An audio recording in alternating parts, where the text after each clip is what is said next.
Day after day, I must face a world of strangers where I don't belong. I'm not that strong.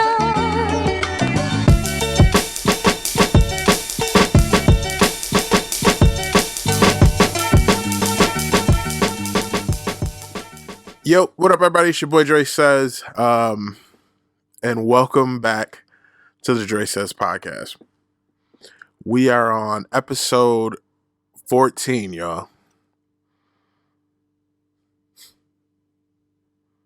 Episode 14. You know the crazy part.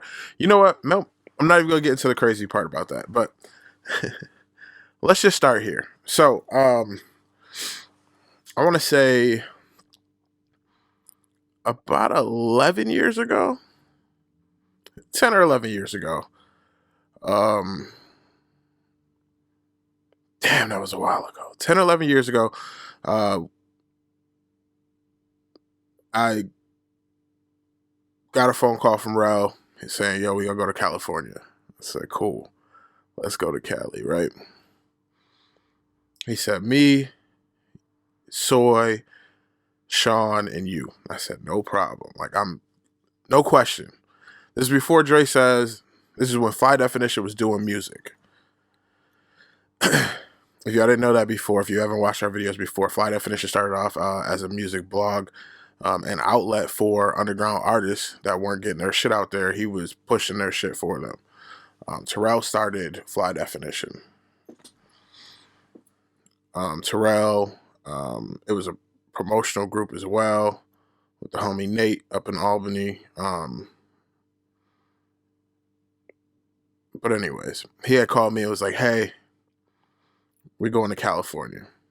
And, you know, I just kind of at that point in life, I was just making good money and just traveling with him. Like, I didn't give a fuck. Like, I was supporting Fly Def as far as like wearing the clothing and promoting it through people and all that stuff. But like, I wasn't a major role in it at all at that time.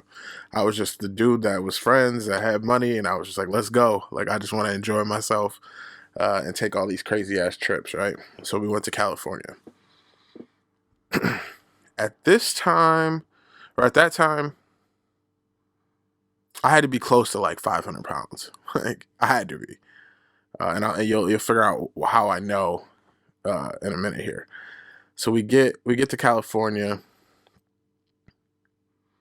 I don't even know if I've told them this yet. We get to California and I'm not in the greatest mood. So they had got there a couple days before me. I flew in like, I think a day or two later. They picked me up from the airport. They're telling me about all the shit they did a couple days before. And I'm like, I just wasn't feeling right. You know what I'm saying? But hey, we in California. I'm with the homies. Like, I don't give a shit. I think this is like my second time meeting Sean, who's like a brother to me now. But like, this is my second time, I think, either first or second time ever meeting Sean. I think I met him in Orlando once and then out in Cali. So whatever, we're going through the weekend. I'm not feeling 100. I'm not telling them this, obviously. We meet up with a couple homies that we knew there, or Terrell knew there, that he had finally linked me with. Now we're all friends and shit. And we're just having a ball. Like, this is the first time I had ever heard of Kendrick Lamar. Like, this is the first time, you know what I mean, that like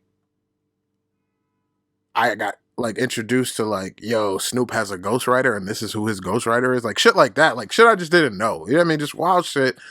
I'm in Cali. I'm enjoying myself, right? But something inside of me is not feeling right. Now that I look back on it, I remember me and Sean were like bickering the whole fucking weekend over dumb shit. Dumb shit. Like iPhone versus Android, because this is when iPhone was just getting popping, right? iPhone versus Android, like just stupid shit, like directions. If you've never traveled with me, I am the worst at going by a GPS. I don't know what the fuck it is, but if you put a GPS, I will not pay attention to GPS at all. Like, I'm just the worst at it. I'll end up doing U-turns and all sorts of shit. So we were bickering over that. Mind you, we're in LA, so we're dealing with the traffic there. We're driving this big ass SUV. We stood at a Holiday Inn that was right next to a Sizzler, but the Holiday Inn only had enough parking spots for like half of their fucking hotel. So I ended up having to curse out management and shit like that. That's what I was good at when we were traveling, was making sure that we never got fucked over on shit. Dealing with management, dealing with fucking hotels, airplanes, all this other shit, rental car places, all that shit. I was good at that. So I was already on edge, and I wasn't, like I said, feeling 100 myself. I remember us stopping at the grocery store a couple times and me just grabbing like ridiculous amounts of liquid, like soda. Mind you, this is 10, 11 years ago. Soda, juices, anything liquid but water. I was grabbing. Fruit. I remember grabbing. I just really craved fruit for a minute. Like I just really wanted fruit. But like I said, I was like agitated a lot that whole trip. But not, you know, it was new to me. It was a new feeling to me, but nothing too crazy. I wasn't like out of it. So fast forward, the trip's over. I get home. I go back to work. I'm at work for like a day and a half, right? Or maybe a day. Yeah, because that second day I left early. It wasn't feeling so great. I didn't know what it was. I was just kind of like out of it. I go home to my apartment. I'm living in Fairport at the time. I was working out at Eastview Mall, like literally a 5-minute drive away. The next day, I think, was like the first. Yeah, because I had to go make my car payment. I drove down to the credit union in the city, and the girl that was working there, I knew. So she looks at me and she goes, mind you, no one has ever said this to me. She goes, "You okay, Dre?" I said, "Nope, I'm not." She was like, "You don't look okay."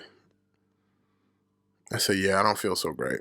I paid my car note, got my car, literally went 2 blocks over to the emergency room and checked in to Strong Memorial Hospital.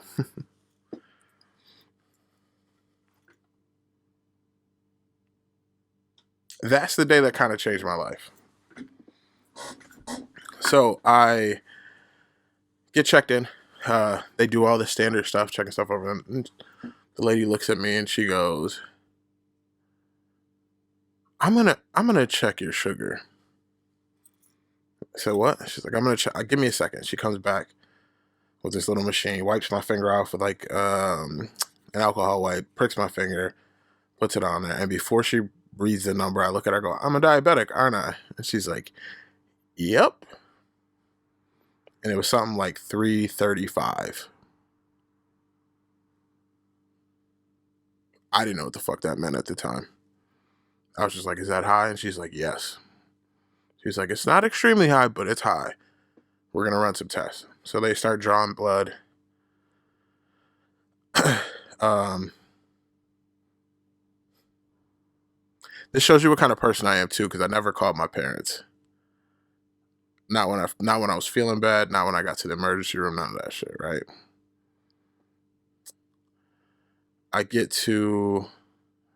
They check me in.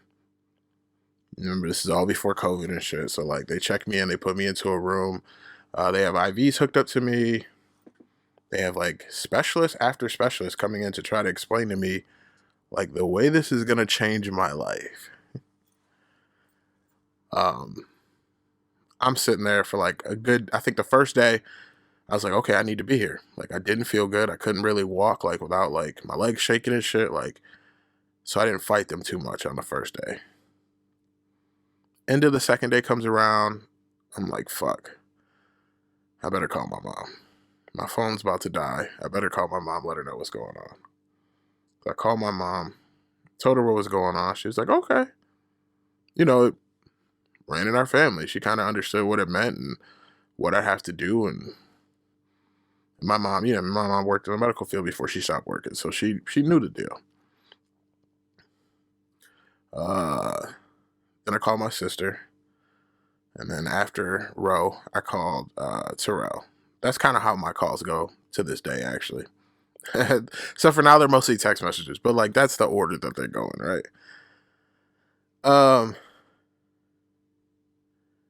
And then a doctor came in and was telling me how like I would have to stay another night. And I was like, no, I'm not staying another night.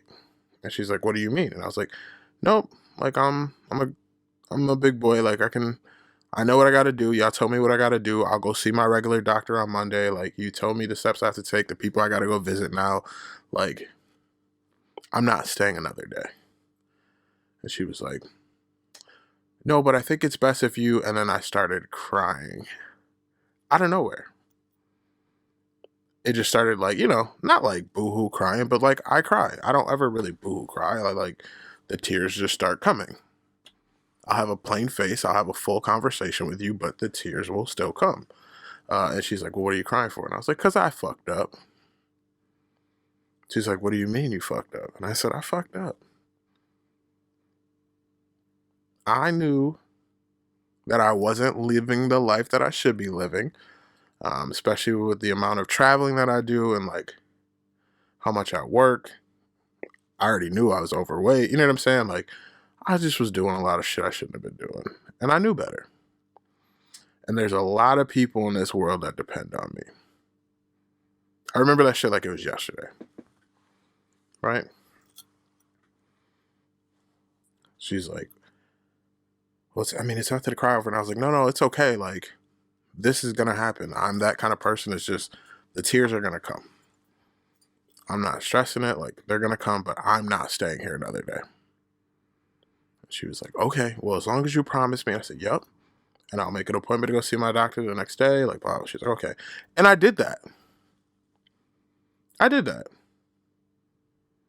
would say out of the 10 or 11 years that I've been a diabetic, about 4 of those, I was a good diabetic.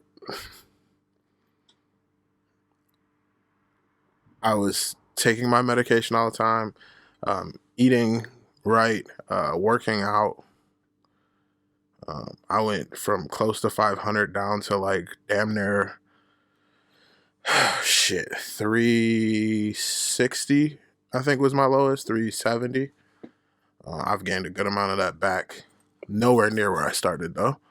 And if you see old pictures of me, or if you've known me before all of this shit, Dresays and all that other crap, you know, like there's a size difference, right? But like I said, out of the 11 years, 4 or 5 years, good diabetic, took care of myself. Then I got comfortable. And, I kept taking my medication, but I didn't eat as amazing as I should. And I started figuring out ways around it. Like, I would test my blood sugar every couple of days instead of every day. Then it turned into like every week. Then it turned me maybe twice a month. And I know there's people who are diabetics that are cringing right now. By the way, I'm type 2.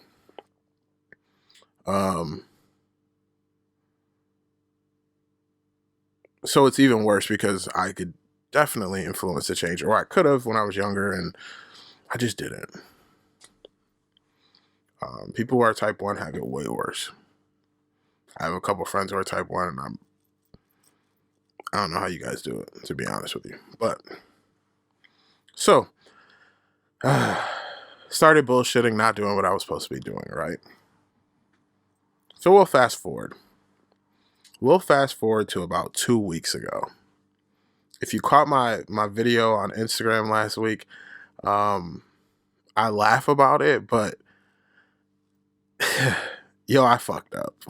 like I really fucked up this time. Like, I don't think people know how bad I fucked up because I didn't really let them know, but like I fucked up. Like, so this past weekend, not Thanksgiving weekend, but the weekend before, I was supposed to be in New York City. I was thoroughly looking forward to this trip. I was going to get to meet up with Terrell and a couple other people that I needed to see. I haven't seen in a while. I needed to see them, right? I got out of work on Monday. Nope, on Tuesday, sorry. Got out of work on Tuesday. I was supposed to leave Friday. Tuesday, wasn't feeling so hot. Mind you, COVID's going on right now. So in my head, I'm like, fuck. I hope I'm not getting sick from COVID. Wasn't feeling so hot. Body was aching, sweating, like feeling a little out of breath. Wednesday comes around. I'm feeling a little bit better. Thursday hits. I'm sending Terrell smoke signals like, hey, bro, I don't know if this is going to happen.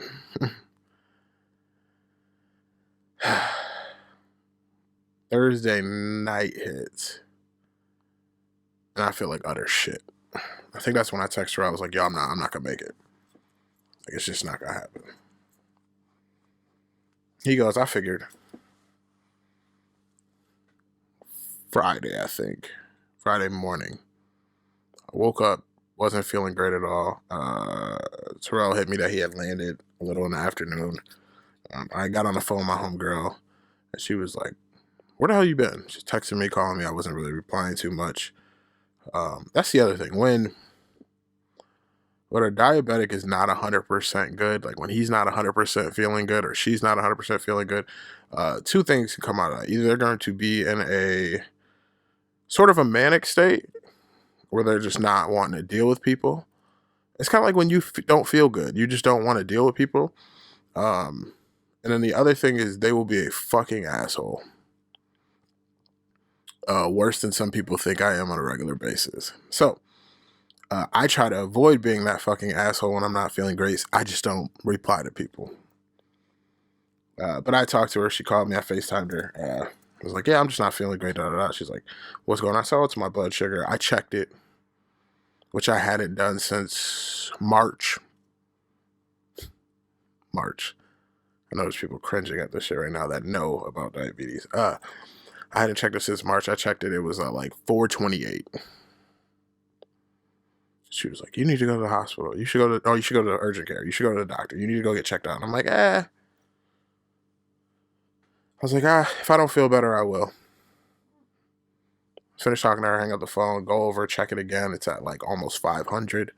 It's like 490 something, which I don't think I told people either. So some people are going to be more mad. And I instantaneously went, took a shower, threw on some clothes, grabbed my book bag, and drove to the hospital. Went to the closest one to me, and not gonna lie to you, I probably should have stopped there because I was like dazed, like a little hazy, tired as fuck. But that shit, with COVID going on, that motherfucker looked like something out of a movie. They had the little biodome up and shit. Like I said, nope. I bent that corner and I went to one that was a little further out that I knew would be calm. Good thing I did, because once I got there was like 3 people in the waiting room. So I got in very quickly.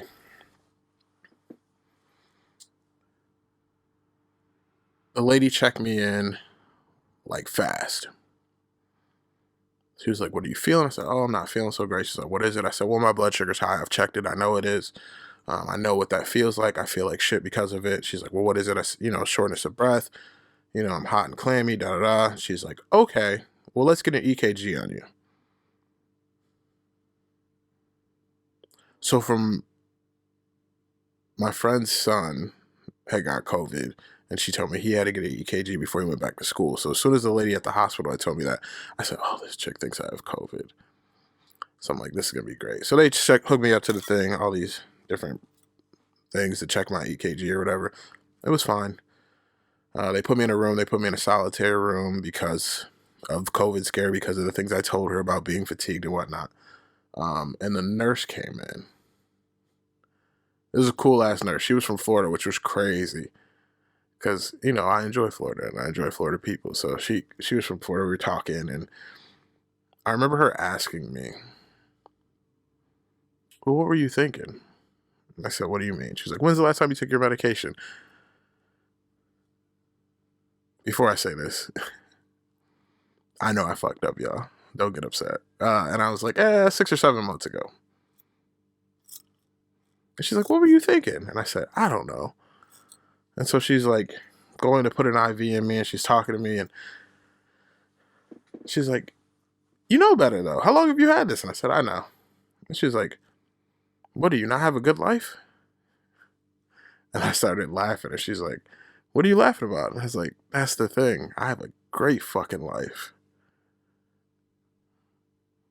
I have a great fucking life, y'all. Like, literally. There's shit I could complain about, of course. Everybody has something they could complain about. but I have a great fucking life. So I laughed, and she was like, what do you laugh for? I was like, no, because my life's, I have a pretty great life. And she's like, so what's wrong with you? Why don't you just do what you're supposed to do? And I said, that's the golden question, huh? She's like, apparently. And I said, yeah, I don't have an answer for that right now. And she was like, okay, well, you're going to be here for a while, so think about it. I'll come back to you.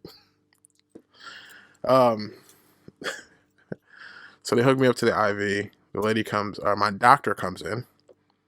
She looks at me and she's like, what did she say? She's like, so what are we in here for? And I'm telling her the story. And she's like, when was the last time you took your medication? And I told her. And she's like, what? And I was like, yeah. And she's like, how long have you been a diabetic? And I told her. She's like, so you know better. And I said, yes, I do. Yes, I do. She asked me the same question. She was like, what, are you not happy with your life? And I laughed and I was like, no, I actually fucking love my life. Like, I really do. And she's like, so what are you doing? And I said, I don't know. And it made me start thinking about things, y'all. I don't dislike my life. I actually thoroughly enjoy it. So why would I put myself in a predicament where I could possibly fucking lose it?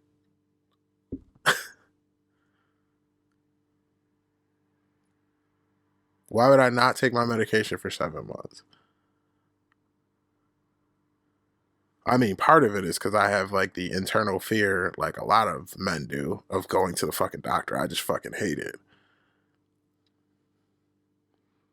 I fucking hate it. I took my homegirl to get her car to get an oil change. I took her car to get an oil change the other day, and she said, she said, I just hate taking it to places I don't know because I feel like they always find something else. And that's how I be feeling when I go to the doctor, y'all. Like, I feel like if I go into the doctor for this, I'm like, they're going to find something else that's wrong with me. But at the end of the day, why would you not want them to find it so they can fucking fix it, right? I constantly am on my parents about taking care of themselves because we need them around, because I don't want to lose them. Because I don't want to lose them like I lost my father. Because he decided to stop going to doctors. Because he thought herbal healing would be the best way to go. Because he thought this noni juice shit was going to save his life. But yet, I can't stay diligent enough to eat the right shit, hit the gym once in a while, and take 2 fucking pills a day. 2! That's all I gotta do. I gotta wake up in the morning, eat something, take a pill. Eat 4 small meals through the day, eat a decent dinner without carbs, and take another fucking pill. That's all. With all the shit that I do in a day, with all of the things that I cram into my life on a regular basis, these are the things I choose not to fucking do. What's wrong with me? like I'm laughing about it, but really, what the fuck is gonna have to happen to me for me to realize, like, yo, you're fucking up?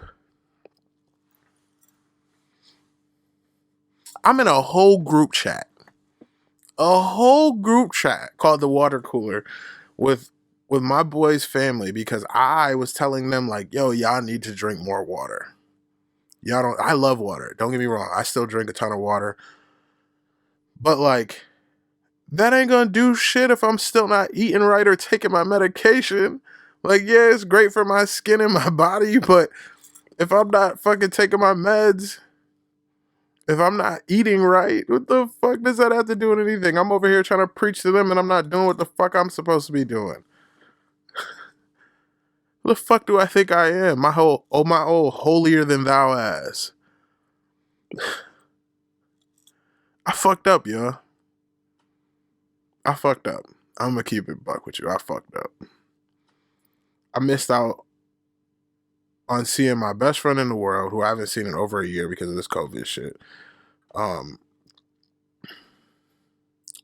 who knows what else I missed out on this trip. Let's keep it real. Like, when me and him are together, just things happen. So I could have essentially fucked something for us. I could have died on the way to the hospital, me driving my ass to the hospital. My sister texted me and said, "Nigga, are you out of your mind? Don't ever do that shit again." Like, it, it's just crazy. And you see me chuckling about it right now because I know how stupid it is.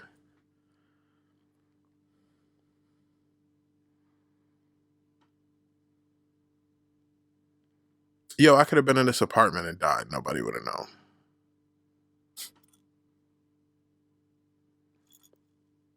I live alone.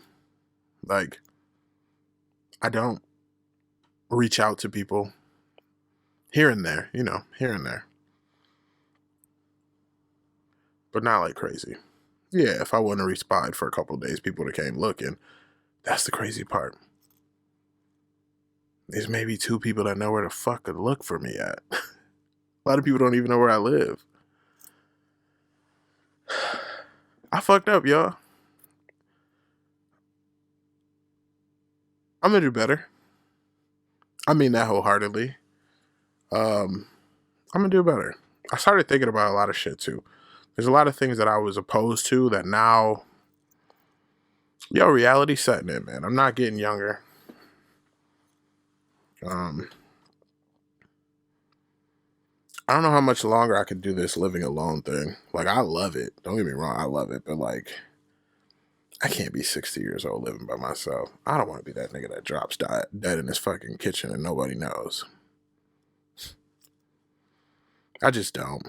I'm going to have to conform, or not even conform. I'm going to have to compromise a little bit of my lifestyle to make this shit happen. But I'm just going to have to do better. I get back to eating right, taking my medication, and at some point going to the gym. I ain't gonna lie to you, that's not gonna be my first move. It should be, but it's just not. I'm definitely already eating better. Taking my medication, I feel 10 times better than I did a week ago. To anyone in the last couple of weeks that I've been a fucking asshole to, unless I told you, like, why I'm being an asshole to you, it more than likely was that. I'm not going to place all the blame on my blood sugar, but it more than likely was that. So I'm going to apologize on that aspect. But I vow to do better. Let's put it that way. I'm going to do better. The short amount of people that already knew what was going on, I've already caught hell from them. I can promise you that. I caught hell from them, and I don't think that's going to stop anytime soon. Because now it's just one of those frequent, like, check in on me and curse me out things. But yeah, man. I mean, I'm man enough to say I fucked up. I don't plan on fucking up again. I got a doctor's appointment on Tuesday. I got to check in with her before I can go back to work. On top of fucking up and disappointing people, because that's all this has done, is disappoint a lot of fucking people. It's also hindered me from doing things that I need to do or want to do. So I can't do that. I have too much shit that I plan on getting done and want to get done, and too many people counting on me. I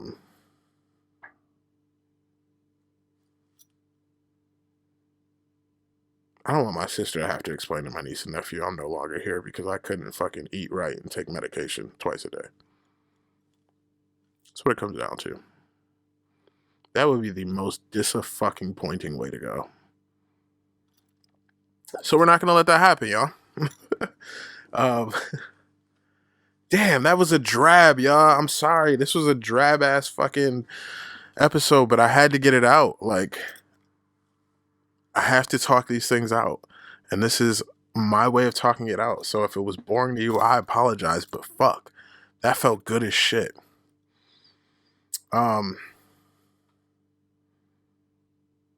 I hope everybody had a wonderful Thanksgiving, by the way. I hope all of you guys had an amazing Thanksgiving. I laid low on Thanksgiving because A, I wasn't feeling well. 2, I didn't want to be tempted with that food. And 3, my parents are high risk, so I was not about to endanger them. Because, I'm still out here doing things, and I did get COVID tested though, and I'm Gucci, but you never know. I don't want to risk that shit. It would kill me if something happened to them because I wanted to come over for dinner. Like what? Like nah, that's not a thing. But I'm super thankful for all of you guys for watching or listening, however you're doing it. For all the supporters I have that share my shit. Like I appreciate the hell out of y'all. For everyone who fucks with Fly Definition, if you bought something, if you shared a picture, if you've liked the fucking photo, like that shit is big, y'all. Like people don't understand. Even people just liking and sharing the photo. I understand. Not everybody's got the money to spend money on shit. Like if all you can do is like a photo and share, or if you share this podcast, if you hashtag us, whatever, like if you fuck with us, I fuck with you heavy. That's basically it. That's what it comes down to. So I'm very thankful for all of y'all, like all of y'all, all the viewers, all the listeners, all the supporters. Like y'all are the shit, man. I'm thankful for my doctors, for that nurse in the fucking hospital, my family, obviously, my close friends. Like I appreciate the shit out of y'all, and I'm gonna do better. I'll make y'all proud of me. You'll see. No more fucking around. I'm getting too old. I don't have much more life to fuck around with. That's it. Oh, one last thing. I made a post and it said, not everyone is able to be present in your life, right? Something like that. When they come to me, I type them up and they go, all right. That is 100% true. Don't be upset because the person that you want can't be in your life, or the person that you want in your life cannot be in your life. It's not on you. Did y'all see that little fly? What the fuck? It's not on you.